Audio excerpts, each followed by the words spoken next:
Good afternoon. I'm going to call the agenda review meeting for Knox County Commission in. Yep, that's it. This is what it's going to be today. Just a reminder, this is a agenda review. We take no votes here. We just, so there's none of that. So if you will call the roll, please, Madam Clerk. Commissioner Rawls. Present. Commissioner Garrett. Here. Commissioner Oster. Here. Commissioner Jackson. Here. Commissioner Russell. Here. Commissioner Hill. Here. Commissioner Lee. Commissioner Thompson. Commissioner Fox. Here. Commissioner Jay. Yep. Commissioner Frazier. Present. 10 members present. Thank you. I would like to bring to your attention, Drew gave us a resolution, R2511-303. The caption has just been updated. The resolution hadn't changed, just the caption. And then resolution R2511-101. Commissioner Lee wants to defer that item to December agenda. And I will open up the floor for any discussion.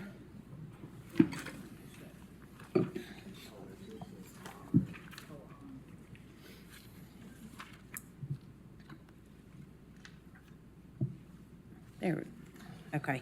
I have Commissioner Fox on first. Okay, Commissioner Fox? Yes, thank you, Madam Chair. I proposed two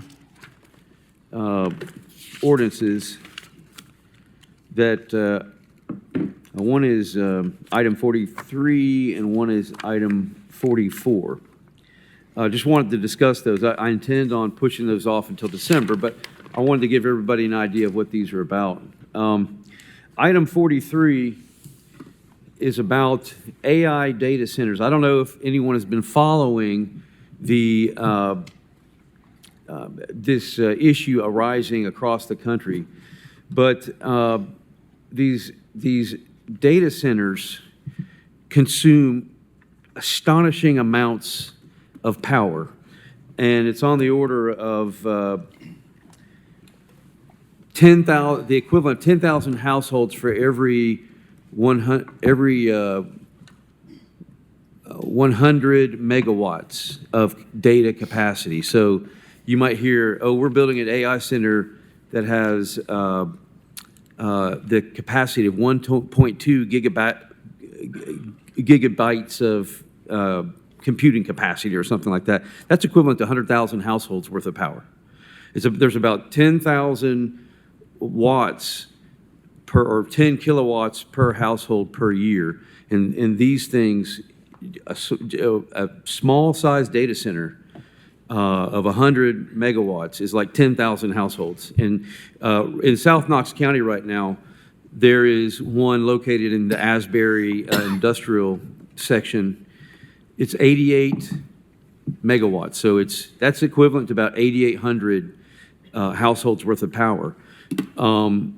And what I heard from somebody in my community was that they had to build two substations in order to accommodate the power demands for that one particular warehouse housing this data center. And there's a few, I think that may be the biggest one in Knox County. There's 10 of them. There's a website. It's, let's see here. Well, of course I can't find it. Oh, there's a website. It's called Data Center Map. So it's www.datacentermap.com. You can look up data centers in any county. I think there are 10 in Knox County. Can you repeat that? It's datacentermap.com. And they consume astonishing amounts of water, like 1 million gallons a day to cool. And they also, like if you talk to people that go to that area of the county, the noise they create noise pollution. It sounds like buzzing bees from a long way away. So at some point, I mean, it does drive up the cost of electricity for everybody to have these. And I want to put down limitations on these. I don't think there should be any in Knox County anymore, period. That's why I started dreaming or thinking about how to create an ordinance that says that. I plan on working with the law director's office. But these just they're not in the best interest of our community. And just wanted to give everybody a heads up. Maybe you can spend some time over the next month thinking about this issue. But just wanted to let everybody know this is a big problem going across the county. Now, I do know across the country. I do know, though, we may not be under a threat of it as much because I think Anderson County is allowing these to go into their county. Of course, you know, they probably get power from TVA as well, so that could drive up our everybody's electricity rates, but they may not be looking to expand it in Knox County. Oh, the other point I wanted to make is they take up a tremendous amount of space, and they often look for agricultural space. So I know that's an issue with a number of commissioners, that we don't want any more agricultural space than necessary to be converted into some other use. So there's that issue, and there's a famous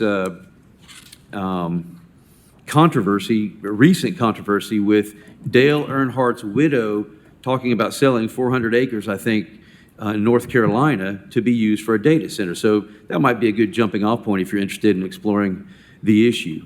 But just wanted to bring it to everybody's attention and get ready for next month. And then the other one that I wanted to discuss is the real property limitations.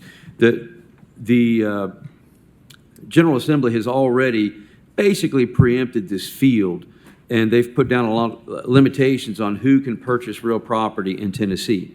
There's a concern with China and other hostile countries purchasing real property, in particular real property near sensitive sites like Oak Ridge National Laboratory, and they've been buying properties near military installations and other sensitive sites across the country. So I think the General Assembly, though, has taken that one off our plate because they've preempted that, except I don't think they've touched on this, and this is an issue that came up in Loudoun County a couple of years ago. A piece of property was bought for a development, and they were going to put covenants in place that prohibited any American citizen from buying a lot in the development. It was only going to be for people from China, okay? And I sent this, Mr. Moyers, I sent him this particular story, and he took a look at it and was astonished to learn this. But I think that for any property that's in Knox County, an American citizen should always have the opportunity to buy property in their own country. So that may be a violation of the Fair Housing Act, or Mr. Moyers knows more about that, but that's the intent of this next ordinance that I'd like to place before the commission, is that we're not going to let people come buy American real property and then prevent Americans from purchasing it. So that also will be pushed off until December, but people can have an opportunity to investigate that. Commissioner Russell? Thank you, Chair Oster. I actually have a couple of questions. I was wondering if one of the members of the Juvenile Center board could just give us a brief overview of what has happened and why we're postponing things. And then I have some other questions, but I'd like to give the floor to them first, and then I'll continue my questions. I'll turn that over to Commissioner Jay since he's the chair. Thank you, Madam Chair. Yes, the board meets monthly, and when the transition happened last summer, we had set forth, this commission had put in place a 6-month timeline to transition operational control to the sheriff to start on January 1. We also immediately asked for CTAS and our partners at the University of Tennessee to do a full assessment, and they did that over the summer and delivered that to us last month. That was a 90-plus page report outlining the pluses, the minuses, the deficiencies, some areas of concern from security, facility upgrades, staffing. I mean, it was a very comprehensive report, and we just got that last month. From that, and from the work that we've been doing, it's clear that we just need more time, and the sheriff needs more time to facilitate the transition. So it's a really basic request to extend it to July 1. It also has to do with the budget. The new fiscal year starts July 1. And this, the facility has been severely hamstrung by the folks who left that facility and the subsequent staff who has resigned because there were no records there were no records present when the transition happened of any personnel time off, especially time off requests. And everybody took the position of, I've never taken a day off, and I've never taken a vacation, and you owe me full leave for every day that I've ever been here since the dawn of time. And so the budget has been severely hampered by the amount of payouts that have had to happen to employees leaving. And so it's just things are going in many ways. It's going well. There's been a tremendous amount of progress that's happened since July. The facility is not in crisis. It's stable, it's secure, it's safe, and we're working through some personnel issues, but it's just not ready to be transitioned over. And the sheriff and the mayor and board and others sort of sat back and said, look, we got a lot to digest from the CTAS report. Sheriff's not ready yet. We have the budgetary issues that we're working through. We have some personnel issues that are ongoing right now. We need to keep steady on the work we're doing and then be able to transition it in a way that's most successful. Thank you. Commissioner Thompson, or Russell? Thank you for that update. And by the way, does the personnel office, like payroll, do they not track the time off? They do now. They do, okay. I just know they do for the other departments, so I was just wondering if they do Yeah, for this was one of the, there's actually others, but this was one of the departments that lived in its own unique bubble with its own board and did its own payroll and did its own time off and its own schedule and literally lived on an isolated island for nearly 50 years. When the transition happened, one of the pluses of the transition is that immediately everybody is now on the Knox County payroll system with tracking and time off and leave and job descriptions and all of that. PBA has come in and helped stabilize the building and run, is working on operations from a facility side. So like finance is involved where they weren't as much before. And it's, I actually recently asked HR, okay, we're cleaning this up, we're working through this transition. Are there other departments that are operated similarly? And while there aren't any other ones that live on a true island with its own governance, there are actually several different departments that do not, they track their own time separately and are not part of the full HR system. There are 6 or 7 other departments that live that way. The personnel committee may want to sort of look into that. Some of that is based upon what the state puts under the control of constitutional officers.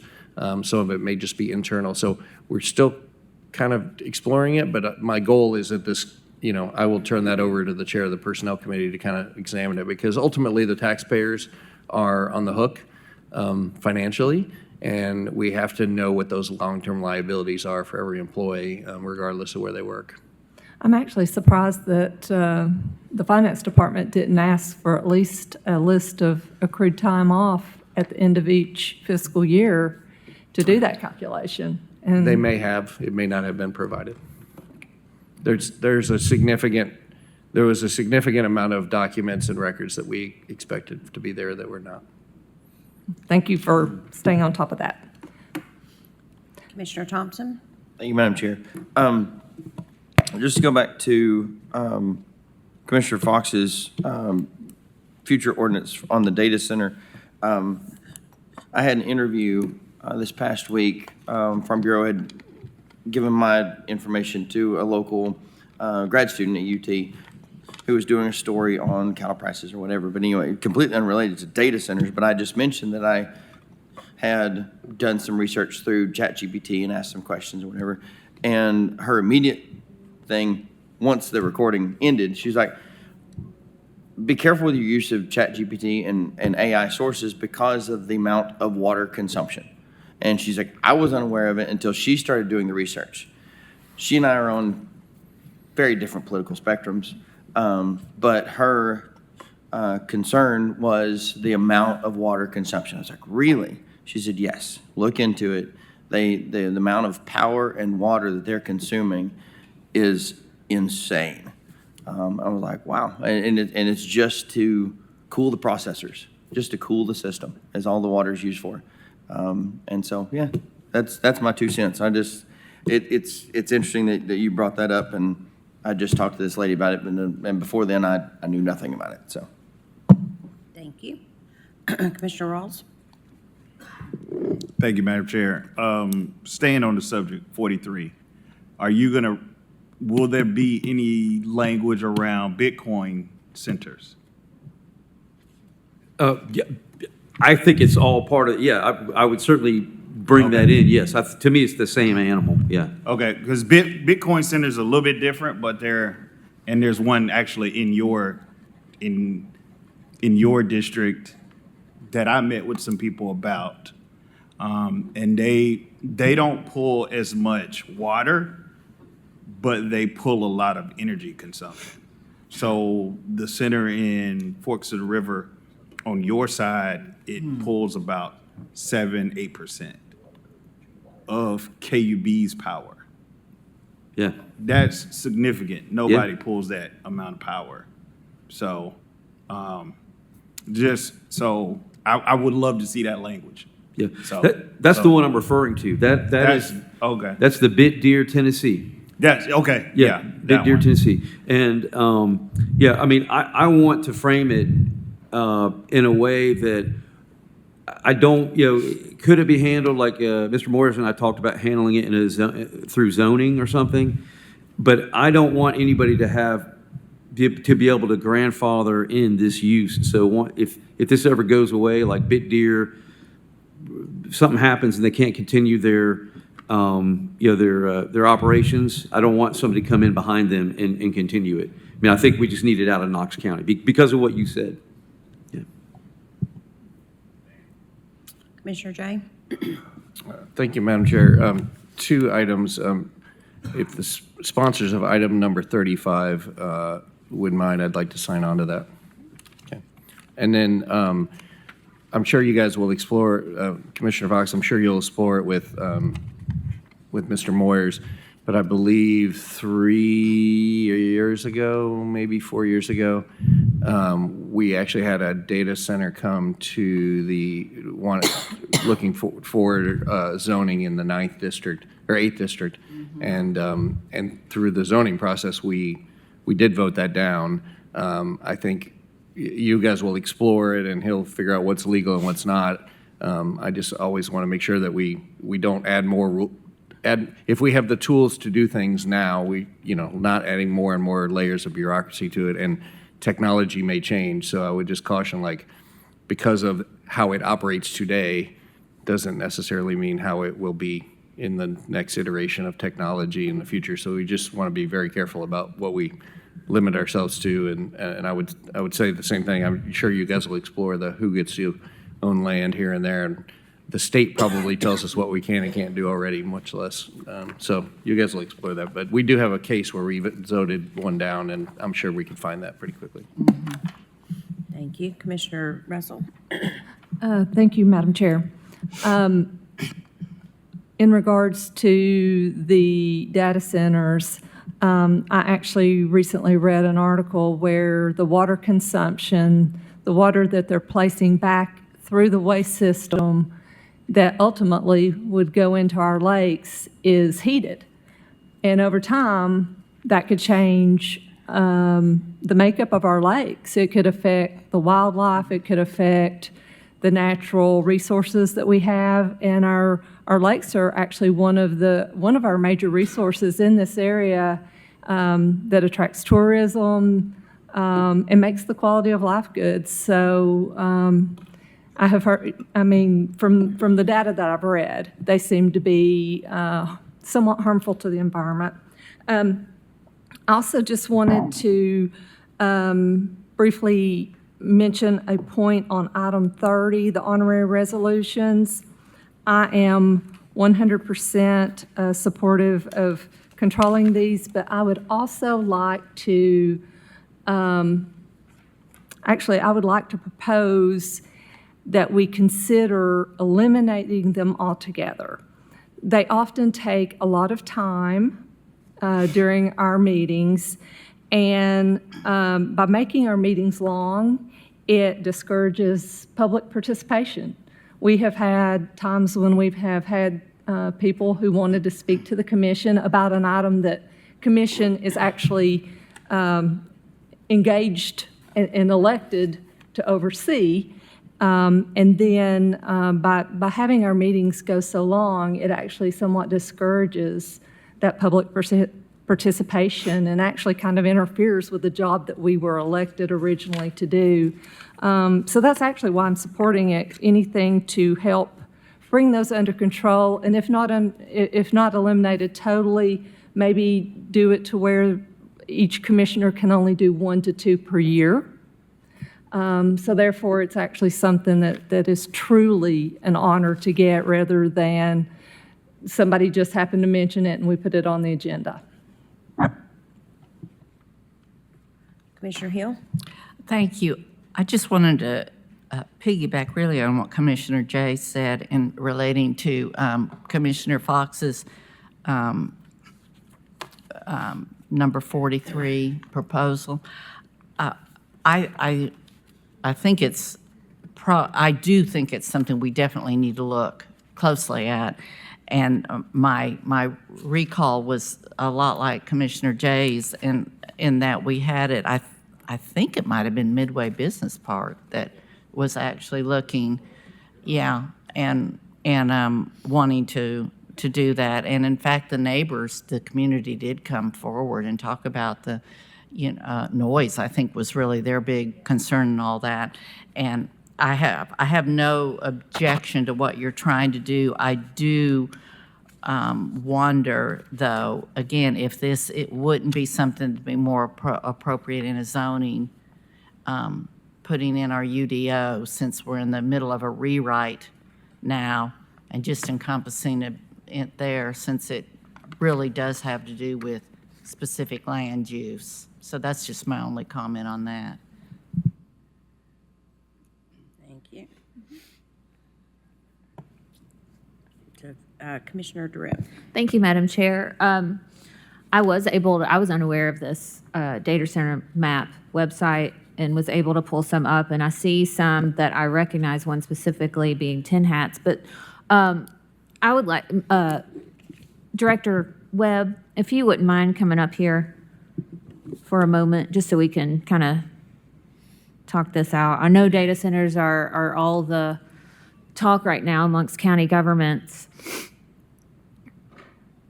Do we use any of these data centers? And I apologize, I don't know if you're aware of this No worries. website either. Zach Webb, Knox County IT.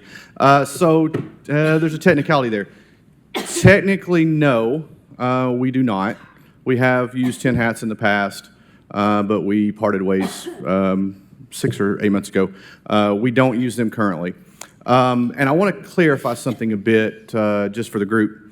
The term is used rather loosely, I think, in the context of this, and hearing the discussion here, I think what you're really referring to is mining or AI centers using massive capacity for, typically for some type of gain that isn't really providing a service. I think that's what you're referring to.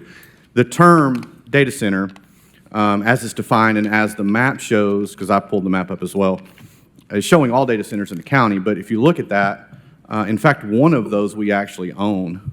The Digital Crossing Center is owned by Knox County. It's Knox County property, and we are the owner, and we have a tenant that's operating that.